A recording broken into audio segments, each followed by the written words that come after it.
ल है खानाहरू कस्तो भयो के भयो है एकदम यस्तो गर्मीमा है गर्मीमा होइन जस्तै नै खाए पनि मिठो त हुने मलाई त छैन है तर अर्ग्यानिक है यो चाहिँ एकदम आगोमा पकाएको है स्पेसली कस्तो छ खाना हाम्रो छोरी कस्तो छ खाना आस्मी धन्यवाद ल भाइहरू कस्तो छ के छ ल है के कमी कमजोरी हुन्छ एकदम भनिदिनु हाल्नु पर्यो है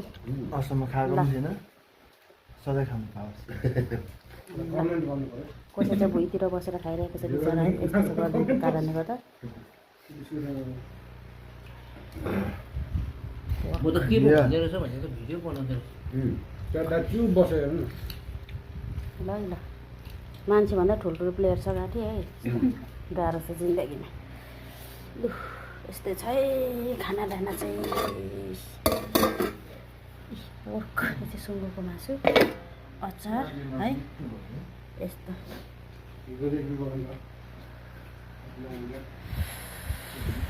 50 डिग्रीको घाम लागिरहेको छ यहाँ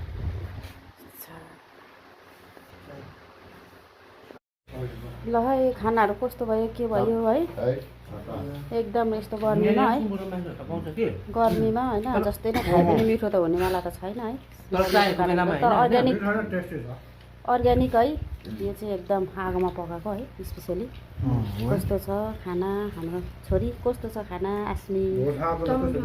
धन्यवाद ल भाइहरू कस्तो छ के छ ल है के कमी कमजोरी हुन्छ एकदम भनिदिनु हाल्नु पर्यो है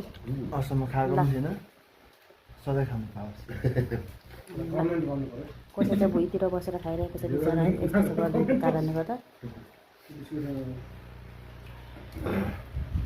म त के भन्दै रहेछ भने त भिडियो बनाउँदै ल ल मान्छेभन्दा ठुल्ठुलो प्लेयर छ गाँठी है गाह्रो छ जिन्दगीमा लु यस्तै छ है खाना दाना चाहिँ पोर्क यो चाहिँ सुँगुरको मासु अचार है यस्तो